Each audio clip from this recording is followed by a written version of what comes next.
about the Rays Mariners that Ken Rosenthal is covering this weekend. Ken, great to see you. And let's get right to the Walker Buehler news. Were you surprised? And what do you think of a player that's coming off another Tommy John, coming back for a rehab outing, and then saying, I'm done, but we didn't hear like I'm hurt or anything. So what did you take from it? Never surprised when a pitcher coming off a Tommy John like this says, okay, I'm not ready. And it was always going to be a race against time for Walker Buehler. It was not guaranteed that he would pitch, much less pitch effectively for the Dodgers this season. So clearly the Dodgers need him, ideally, especially with the Odious news. But at the same time, I can't say they were counting on him. I doubt they were counting on him. And this way he'll come back for 24 and just be fully ready to go. Was your feeling on this that it was a Buehler thing, a mutual thing? I know in his words he said it was a mutual thing with doctors and the team and his representatives. The part that I saw was his representatives. He's 4 days away from being a free agent, so he has to play another season. Did that go into it? Well, that was always going to be the case anyway, Eric. You get service time when you're on the injured list. So I don't see that being any factor at all. The representatives, the agents are always involved in these discussions, as are the doctors, as are the teams. These are the way these things go down. And I would say if you're suggesting that the Dodgers might be mad at him for this, there's no way you can be, because you cannot push a player when he's not right. And I don't have all the medical information, and certainly I was not part of those conversations. Only those people were. But again, it seemed to me it was always going to be right until the end. And the fact that it didn't work out exactly as they might have hoped, that does not surprise me. Ken, simple. Why would they pitch him then? Why would they even just have him go out there and have some rehab starts? I'm kind of confused on that front. He was trying to come back, and okay, it doesn't always work out as you intend. So that's really the reason. And again, it's just one of these things, guys. I don't read anything nefarious into it or anything underhanded or anything like that. It just seems to me, and again, this just came out, so I haven't talked to anybody about it. But my basic reaction, my initial reaction without talking to anyone, is simply that this was never a lock, and it's not a shock that he could not exactly get there. Coming back from now 2 Tommy John surgeries. You know, that's the other thing. It's more complicated with a second. We know Evaldi had one. Like it's, Ohtani might be going through one too as well. Like, do you know anything about success rates about that, or, yes. Does that probably had a lot to do with it, like you said? They're lower. The success rate is lower coming back from a second Tommy John, and we have seen pitchers do it, and it's not impossible. But what I understand is that the rehabilitation is more delicate, more involved, a little bit more complicated. And the fact that this is a second Tommy John, it doesn't surprise me at all, again, that this is the outcome, because that's what happens here. And we always expect now with Tommy John, guys come back, it's 12 to 14 months, maybe 18, whatever. He's back, he's healthy, he's good. Well, it's not always that way even with the first, although the success rate is quite high right now. But the second, it's a little trickier. And again, it's not something I think we should be passing judgment on. Okay, Ken, the Nationals are in the news for all the wrong reasons. So Strasburg's now not having his retirement ceremony.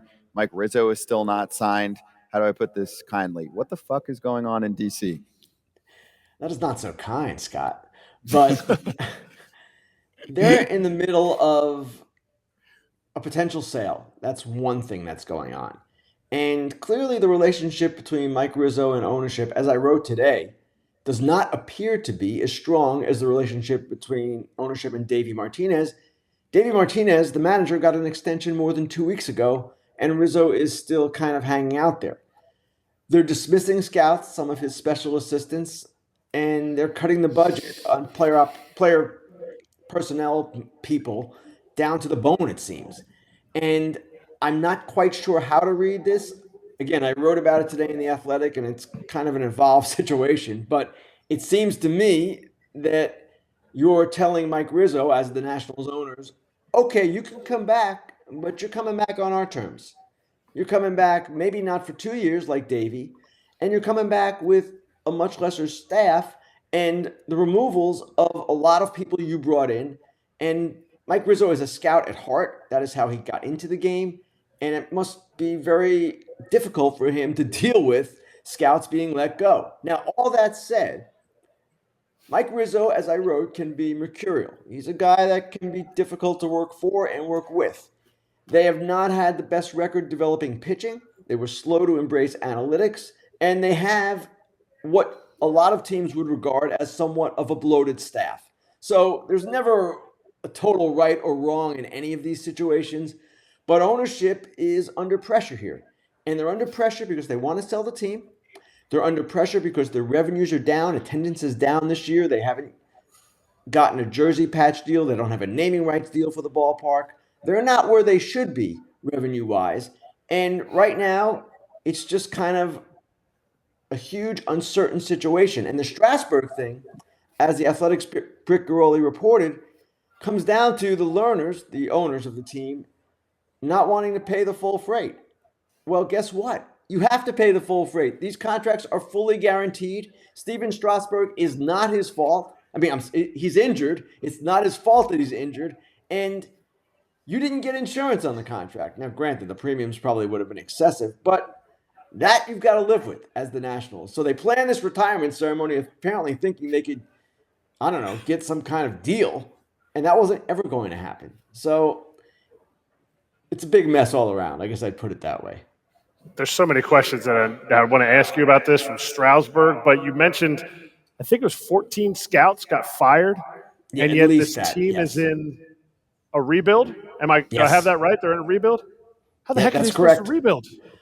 Well, it's a good question, Eric. And the ownership of this team has always taken an unusual approach to spending in certain areas. We've seen them sign some massive free agent contracts, Strasburg being one, Scherzer was another, Patrick Corbin at the time. Of course, they've let some players go, too, that they couldn't sign. Bryce Harper foremost among them. But they've always kind of cut costs in different areas to do all these things. It's just the way they operate. They, you can say, are nickel and dime kind of owners. So it doesn't surprise me that they're taking this course, and it doesn't necessarily relate to player payroll, from what I understand. Payroll could remain X, and they still would cut Y from the baseball operations budget, even though most of these people, even the most senior of them, do not make what we would consider a lot of money by baseball standards. So it is a curious approach, and you might think, well, maybe they're trying to run Mike Rizzo off, but Mike Rizzo has nowhere to go, and they don't really want to run him off because they don't want to create a perception of chaos and disruption at a time when they're for sale. You might say, well, why are they doing this with Strasburg, which is creating a perception of chaos and disruption? That's a different question. So they're kind of all over the place right now. So with the Strasburg thing, isn't there precedence with Prince Fielder that this happened? He was, according to your article, he's 100% on the unable to perform list or whatever the new list is. Can't they just get rid of him? Or is there any precedence for a team just hanging on to a guy that is injured and going to take up a 40-man spot? Oh, it happens. I know it's happened before, Eric, put it that way. And there are certain situations where a player will not announce his retirement because he's still collecting salary. Now, I don't recall the specifics of Prince Fielder and what exactly happened there. It was quite some time ago. But the bottom line is, and this is all that matters, Steven Strasburg has a guaranteed contract through 2026.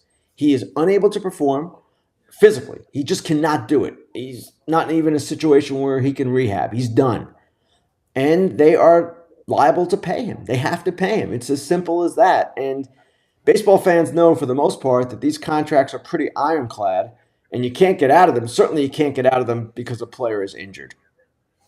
Does he have to show up to the ballpark? Like, what's the leverage on the national side, right? Because the way I read this, from the outside is the commissioner's office calls. They go, hey, dude, you can't just give him everything and pay him completely out. Like, let's mess with him a little and try and get a buyout out of it, which, hey, the Nats are cheap. They clearly know. You're not calling Boris being like, hey, give us some money back. But, like, what's the leverage on the other side here? Like, we're not going to do a ceremony for you unless you give us a few $1 million, or we're going to make you show up to the park and just sit there and be friends with people even though you don't have to rehab. You know what I'm saying? Like, what's the point? I don't know what the point is. And I actually, Scott, would doubt seriously that the league called the Nationals and said, hey, squeeze him here. The league knows the union is not going to allow this contract to be reduced in value. There's no way. And the league might do some funky things from time to time. I don't expect that they would have done anything close to that. It seems to me, as Britt reported, that this is a situation where the learners have said, why are we paying him? And there is no leverage. You can't force him to come to the park when he's physically unable to rehab. It's just an odd kind of situation. And what they should have done is gone through with all this and had the ceremony for him and continued as they were paying him and wished him a good farewell, because he was a huge part of really their rebirth first, and then, of course, their World Series title in 2019. That's what they should have done. It ultimately might be what they end up doing. It's just a mess of their own making, and it was unnecessary. Hey, I want to switch gears and talk about the Diamondbacks. We looked at their schedule. It's a pretty hefty schedule they got coming up. It looks like only one team as of now is going to make it out of the Marlins, Diamondbacks, and Reds. What's your gut telling you right now? I still sort of like the Diamondbacks, even though the schedule is more difficult than most, Todd. And the reason I like them is Zach Gallen and Merrill Kelly. And I also like the fact that they brought up Jordan Lawler. Now, I know he is a top prospect coming into the middle of a pennant race in September. You don't like to do that. And you can look at these teams that they're playing. It's not going to be easy. But at the same time, when you're in a pennant race like this, when you're the Reds, when you're the Marlins, you've got to beat the teams in front of you, whoever they are. The Reds pitching, to me, is just in a really difficult spot. Now, I know Hunter Green is coming back, and that's good, but they've had injuries. They've had the COVID stuff. They were young to begin with. And then the Marlins, Alcantara is now on the IL. He's a question, of course, to come back. Yuri Perez, a youngster, their pitching is kind of in a rocky place. Cabrera's coming back, yes, but overall, it's not ideal. So, yes, the Diamondback schedule, not great, but they still, to me, seem like the team that might get there because of those two guys at the top primarily. Okay, Ken, let's finish with Rays Mariners. You're covering that series this weekend. It was a very Rays Mariners game yesterday. 1-0 win for the M's. These teams are built on their pitching. They've got a lot of it. What are your thoughts on this series and these two teams that could match up in the playoffs? Well, that's a great point, Scott, that we could be seeing a playoff preview here. And I thought for a time, because the Rays got hot again, maybe they would catch the Orioles, but the deficit is now 4 games, which is a considerable number. I know they play next week in Baltimore. We're going to have that on Fox as well.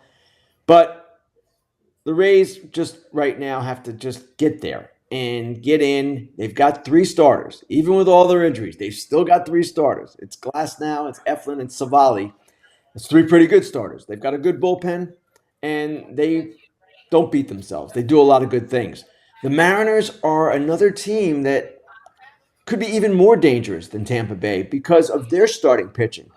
Castillo, Kirby, Gilbert, Brian Wu, all of these guys that they're running out there. Bryce Miller, I'm forgetting him.